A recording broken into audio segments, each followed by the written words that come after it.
probably be something to have. KK5XU, WB9, I'm XX. There's a contest tonight, AF9P. Good evening, gentlemen.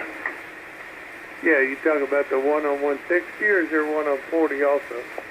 Yeah, on 160. I don't know about the rest. Yeah, I've been working the 160 contest on quite a bit. As a matter of fact, I'm tired from working it so much. Good evening, Nick. Good evening, Danny. Yeah, very good. Yeah, I know there's a 160 meter contest. What's going on that 40 meters is so crowded below us? There's a big pileup with several DX stations on there. Then there's a couple nets that are out there every night, too. Yeah, I know the nets. Those I know where they're at. But, man, I'm looking at the waterfall, and it's constant. Below this frequency, there's like almost no any open spaces to call CQ or anything like that. It must be maybe just conditions. I know there was a big solar flare. They thought it might have affected when the AT&T system went down yesterday, but from what I read, that solar flare, they don't feel the solar flare had any influence on that outage. So that's even worse, because that means there's some problem in the network. I don't know. I guess I didn't follow up on it. I don't know what caused that big outage. I didn't notice anything here, but my wife said that her brother and her cousin down south of Chicago, their phone service went out. AF9P, WB9, MXX. Very good. Yeah, mine was out from 7 o'clock in the morning until about 3:30 or 4, and a lot of intermittent weird things. Verizon was down, too, in this region for a lot of people. And that's because there's a lot of what do they call it? Venmo, I don't know. These things like Consumer Cellular that I have, they lease all their lines from AT&T. Spectrum uses Verizon. Somebody else uses whatever. I forget there's a name for that type of arrangement. But because AT&T went down, they also have contracts with Verizon, and that pulled a good share of the Verizon stuff down. It was a real pain in the butt. I was able to use my phone in the house because I have Wi-Fi calling, which defeats the RF side of it, and goes through the internet for the servers for AT&T. So it's kind of interesting. I had to reboot the phone, but I could use it, except I couldn't call my wife. She was on the road, and she's got AT&T also. Yeah, what a pain, what a mess. And I don't know what's going on for contests this weekend. I do know 160 is very active. Normally there's nothing down there this time of night, but that's it. KK5XU in the group AF9P. Yeah, AF9P, KK5XU. Yeah, I've been working the 160 contest. I worked it for about 3 hours, and I made about 400 contacts. Even long distance, a lot of DX, South Africa, Cayman Islands, down in Venezuela and stuff like that. So, Mexico was booming in, a lot of Canadian stations, and of course all stateside stuff. I probably worked 50 states on 160 tonight. I don't know, I haven't looked, but I'll bet it's close.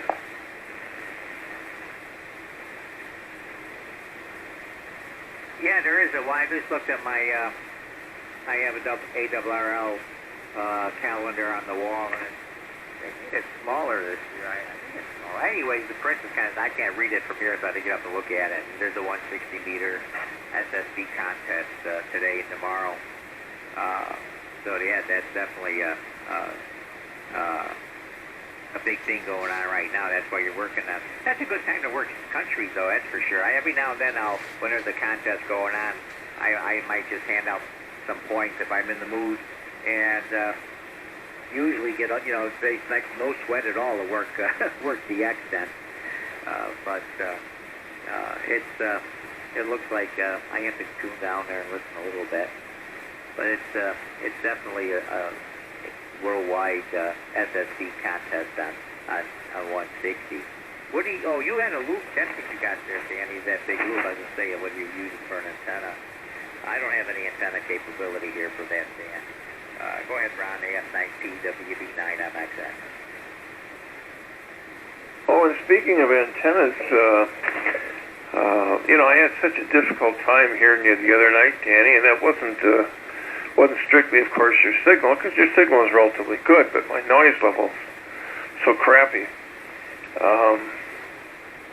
I'm on the, I went back to dual diversity monitoring here, and I have the vertical on the subband receiver, and of course transmitting on the loop, and you're 10 to 15 over on the vertical, and on the loop, you're right up just above my noise, the same kind of signal I had the other night, about an S9. You're maybe 5 over, but it's competing with the noise level. So I can hear you real well tonight, Danny, because I have the butternut on the subband, so that works well for me. I wish I didn't have the noise. The 160, the 160 meter loop picks up more noise too. That's the other problem. Everybody says, "Oh, geez, the horizontal antenna is always more quiet than a vertical."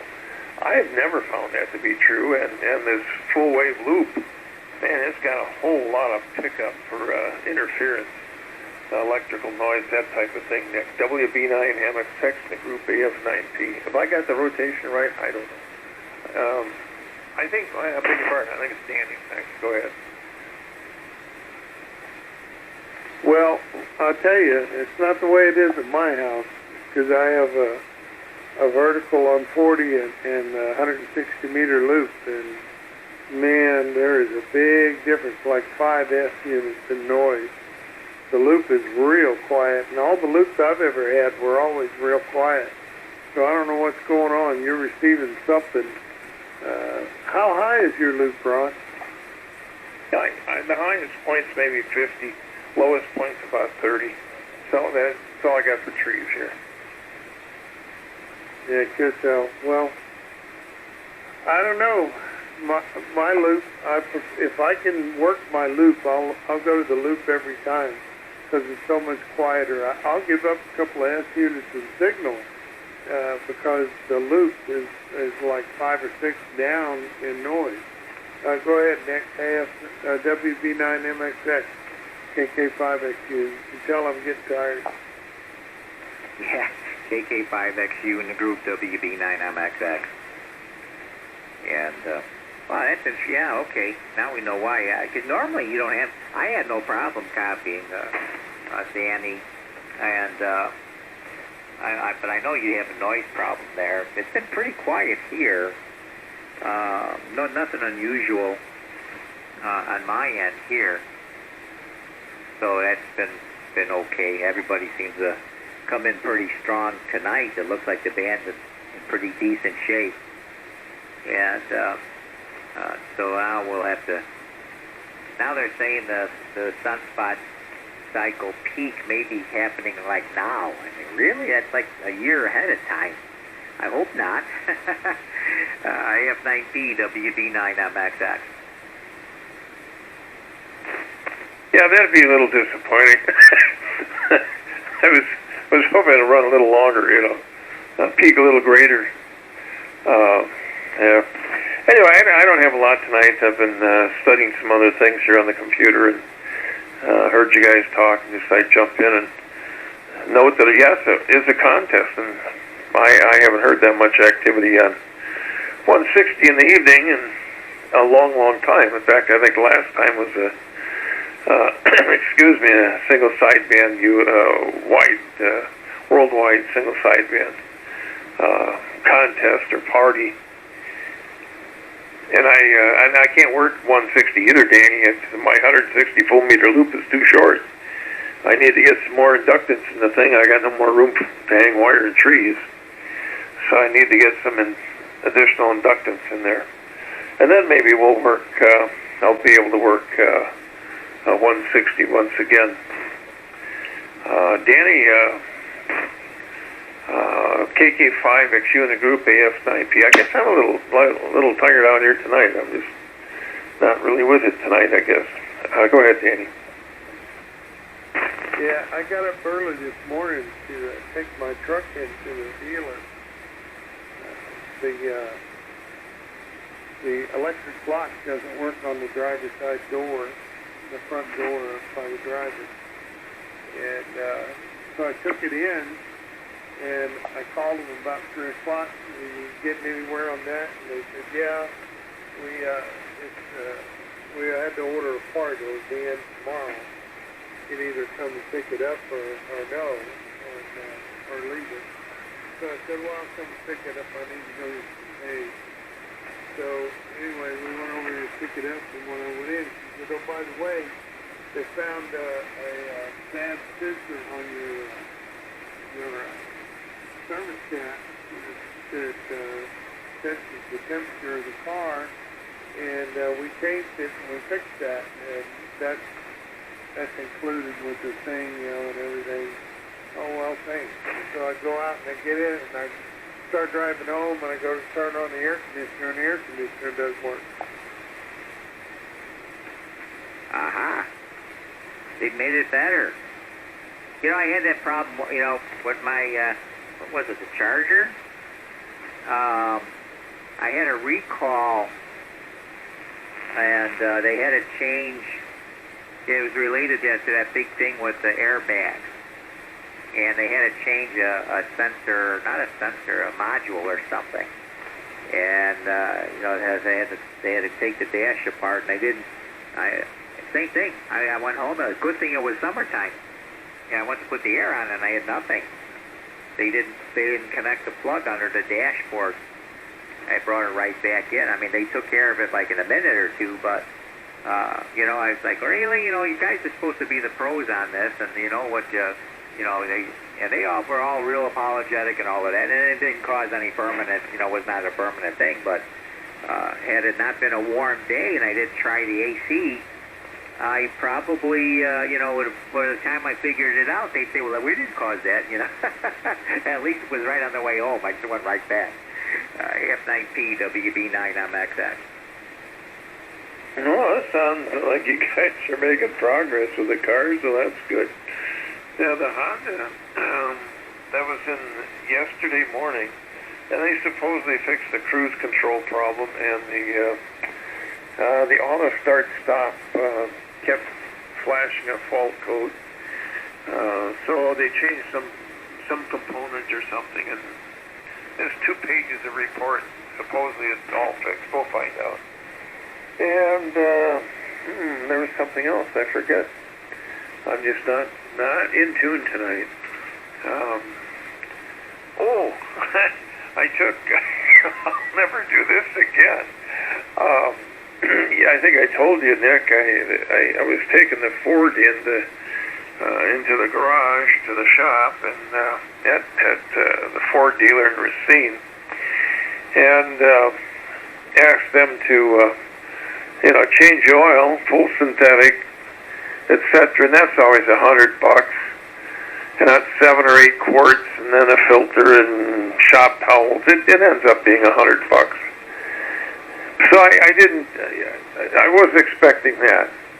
That wasn't an issue. However, they found that we had a coolant leak,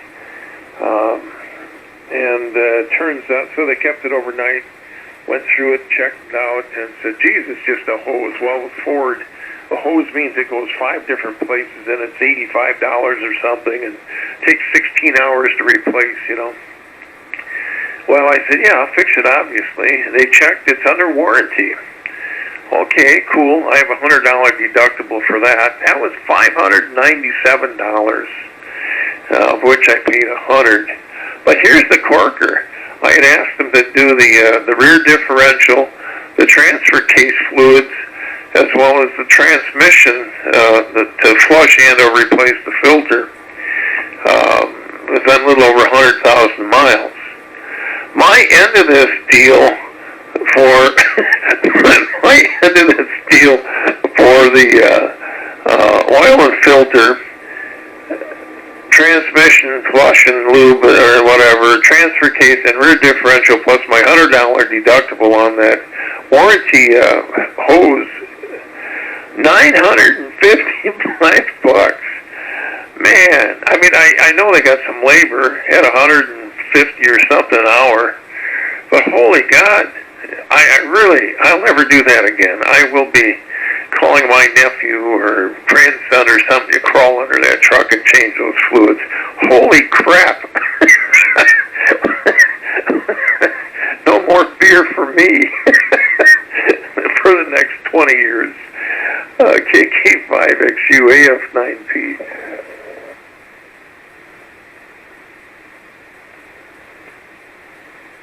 Well, I don't know. These cars, you know, I guess from working on airplanes, when I worked on something, we were taught to really check our work. Because, of course, you know, it's kind of different.